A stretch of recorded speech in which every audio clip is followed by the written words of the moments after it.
like a Hellcat.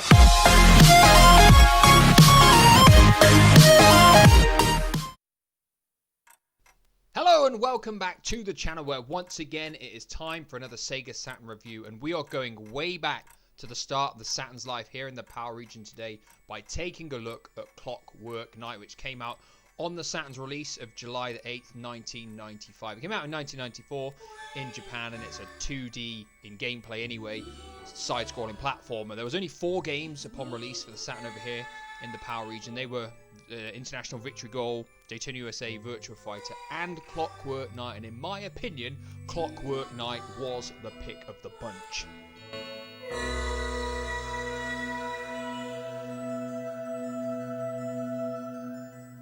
I feel like I've said this quite a bit with some of the Saturn games, but the story is very simple. Princess Chelsea comes out every night to sing to the toys. It wakes them up. They can then play with each other, have a nice time. But one night, she is kidnapped, and it is up to Pepper, the Clockwork Knight, to go on a quest to rescue her. That is it. That's his job. That's his task. He's got to go through all these different levels to bring her back to the toy room.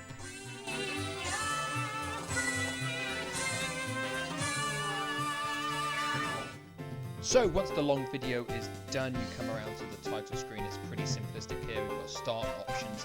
Heading into options, you've got some really simplistic choices. You can set the difficulty for the game, you can choose the amount of lives you start with, and you can see that the controls are just jump and attack. Very basic, very primitive stuff.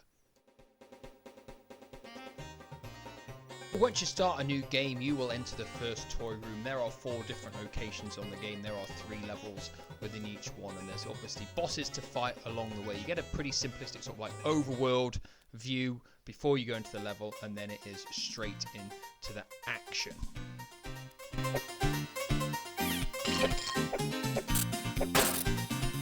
So like I do with all my Saturn reviews, we're going to go through the way it looks and performs, the way it sounds, the way it plays, and what kind of lifespan it gives us, and whether it can make it in to our Saturn top 10. And now visually, Clockwork Knight was without a doubt, in my opinion, the best looking game on the system on release. It didn't have much competition. There was only Virtua Fighter, Daytona USA, and International Victory Goal, but Clockwork Knight mixes 2D sprite-based images with 3D polygonal parts of the environments and also boss characters, and it actually looks pretty appealing on the eye, and it still looks relatively good in this day and age. In all fairness, I think it's quite good. The bosses look quite impressive. The good thing about the fact there's not many polygons being used is that they can focus them more on specific items, so it makes them look better, because everything else is sort of like 2D pre-rendered sprites. The game functions well, it runs well, there's no slowdown, nothing like that. It's bright, it's colourful, it's definitely visually appealing to the younger person. Obviously it's a toy-based game. It's a very similar kind of thing as what you'd expect a Toy Story, I guess, but for what it is, actually looks pretty good. It runs pretty good, and it's visually appealing on the eye. Some might say perhaps it's a bit too bright. Some of the colours might be a little bit too in your face, but that really is the only negative thing I can say about it. You have to take into account, obviously it's a 1994 game, so it's improved upon the 16-bit games without a doubt. This game could not really be on the Mega Drive or the Super Nintendo because of the 3D sections and areas, parts of the characters and stuff in the game. So that being said, it's an improvement, but of course it is strictly 2-dimensional gameplay. So all in all, Clockwork Knight isn't that bad of a looking title.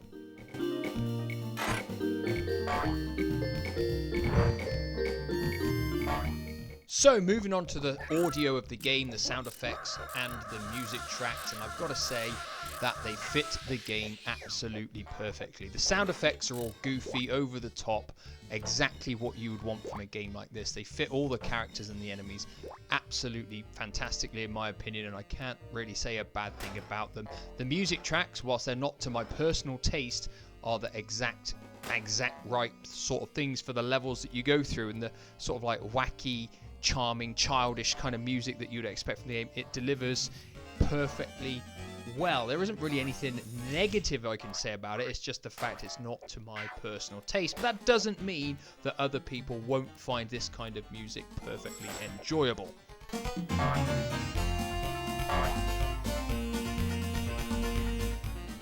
So I've said about the fact the graphics look better than what they would do on a 16-bit system, and the musical score fits the game perfectly well.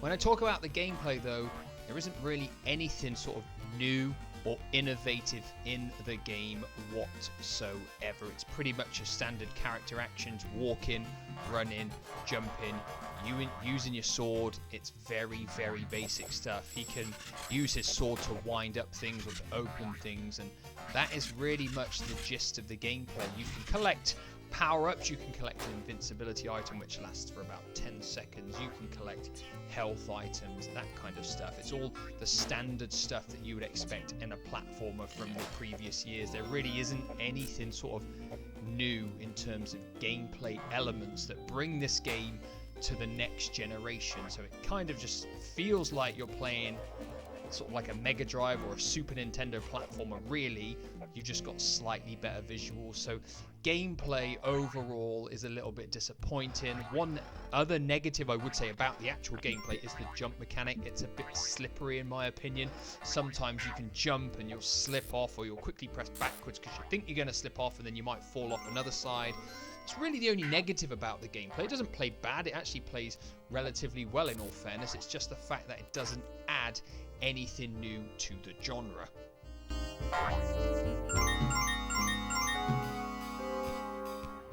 So the big question, what kind of lifespan can you expect to get from Clockwork Knight? And the answer is probably not much of one. If you know what you're doing, you can play through this game in about an hour, maybe a bit under if you're a really competent player. There's not really a whole lot of replay value in there either, in my personal opinion. Like I said, there's 4 areas, there's multiple levels in each area, and there's a boss to fight in each area, and if you do well enough in the levels, you can go to the bonus stage where you can get some extra lives or coins. That really is it. You know, this is the kind of game for me that you play once and then probably never want to play ever again. That's my honest opinion. Maybe if you left it a few years, you might want to have a quick flick through, but it's not something that you're going to pick up, play through, then play through again in case you miss stuff. Yes, there are little bits here and there to find in the levels, but the desire to find everything in the level isn't really that high. So for me, the replay value and the longevity of the game is probably the game's weakest point.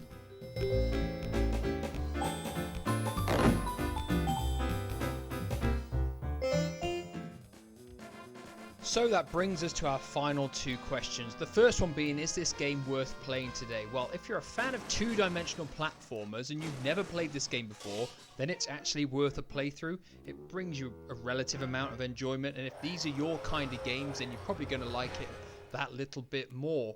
In terms of does it make it into our top 10, there's my top 10 on the screen at the moment. Does Clockwork Knight break it and get into it? Unfortunately not, and that's mainly down to the fact that it doesn't bring enough new to the table really, and of course it's not got a particularly good lifespan. It's definitely better than some of the games we've reviewed so far, but is it a top 10 Sega Saturn game?